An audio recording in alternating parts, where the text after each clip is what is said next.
Hello everyone, welcome back to our daily Clues by Sam. It is Thursday, June the 11th, and we are gonna play another tricky one today. Really exciting. If you're new here, we play Clues by Sam every day on the channel, and it changes in difficulty. It ranges from easy to sometimes evil along the week, and today we're gonna play this one. If you wanna do it as well, the link is in the description. I'm gonna play my game and explain my logic as I go, so hopefully I can help you with the mechanics if you want any help. Let's see how this goes.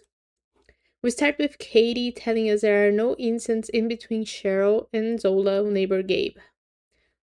Let me turn on my lamp here. Didn't make a difference.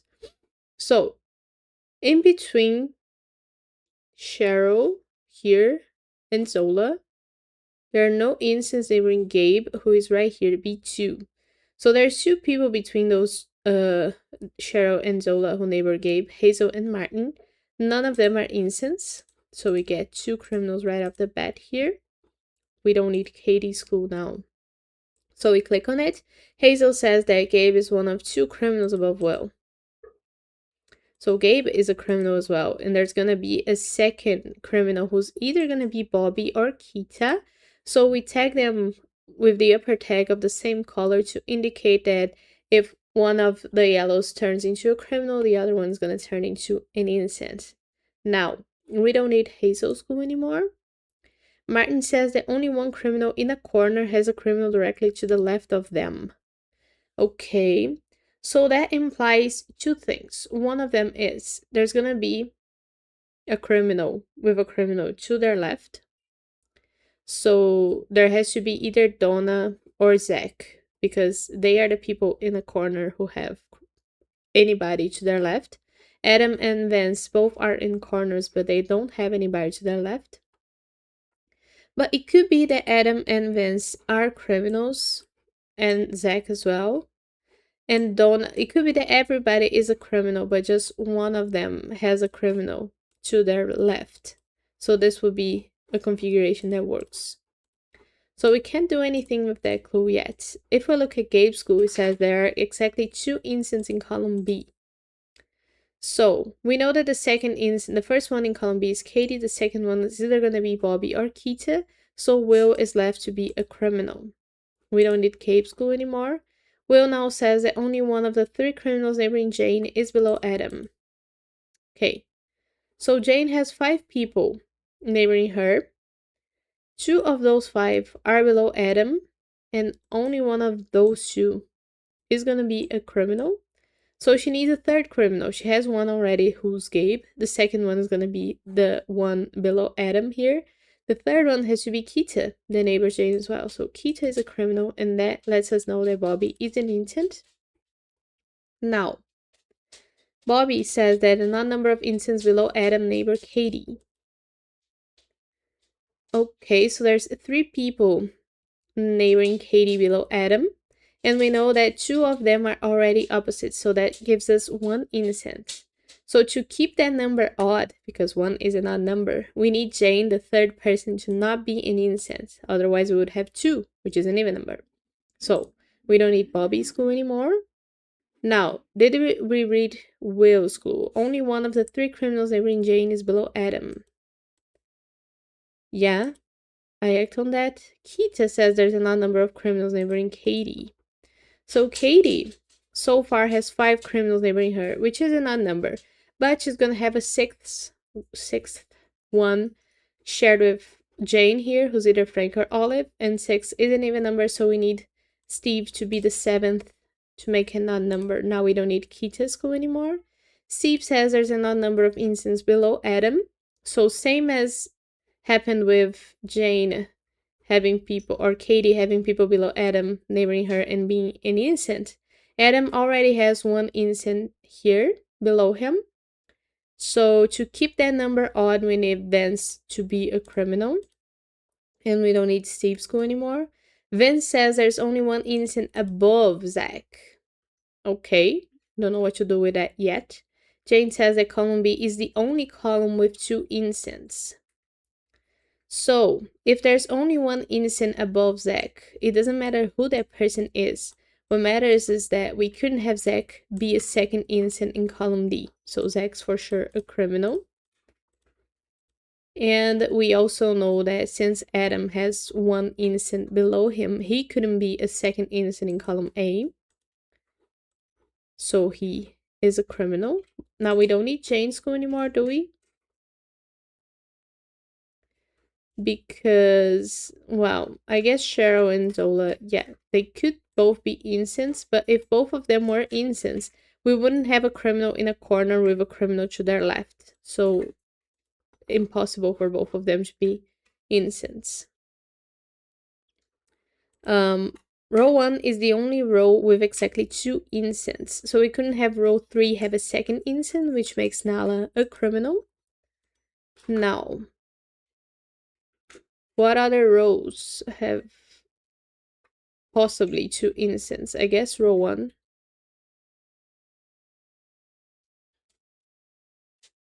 If he had another innocent.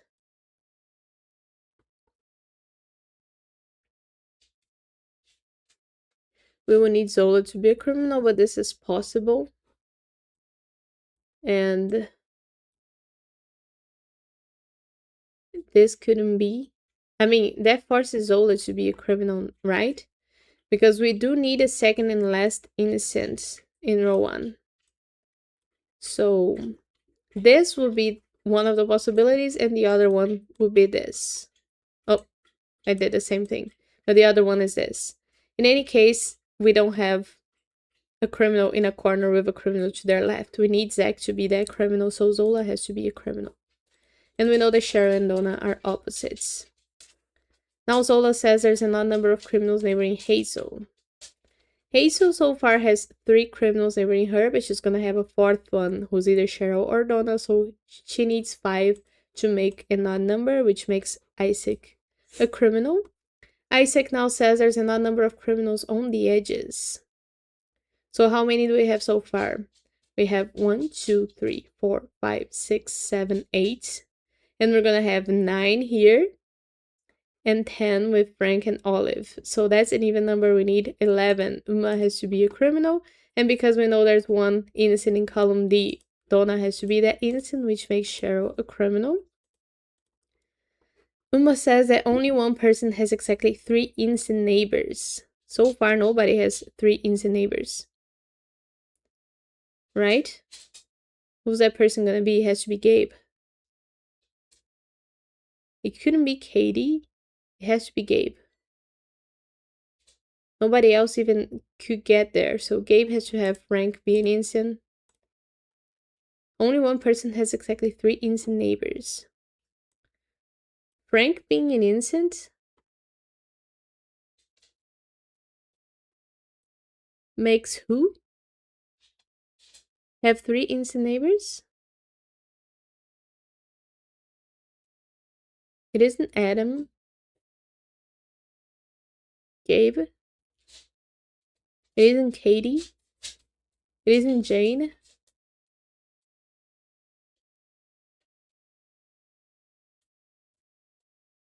It isn't Bobby. Who?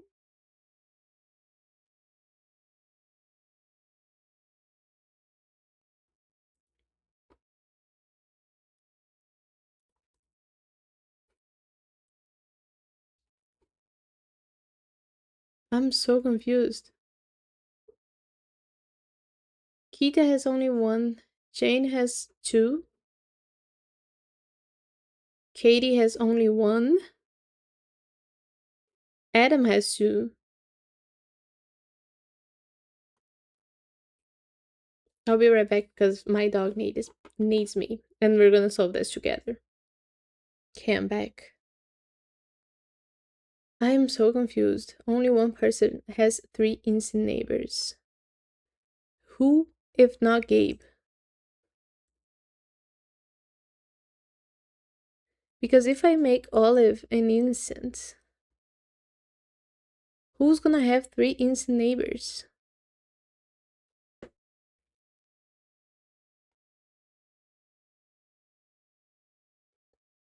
It won't be Jane.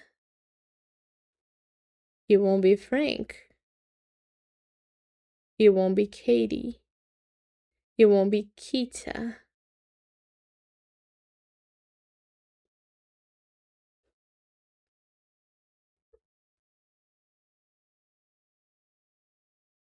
Oh, Hazel. Hazel has 3 instant neighbors. Oh, that's crazy. That's crazy. You're crazy. Wow, that got me so bad. That's crazy. But yeah, I am having a bit of a harder time lately with these puzzles because like I'm taking care of my dog, so I gotta be really aware of him all the time. You may have heard him on the background on this video. He is very old, so he has a few health issues that we're dealing with, and yeah, but I continue. We persist, and I'm really happy doing these videos. Like I said yesterday, I'm always looking forward to doing this with you guys. I hope you enjoy.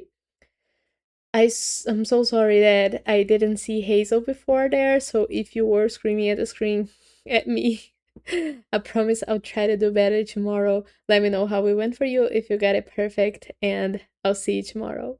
Bye bye.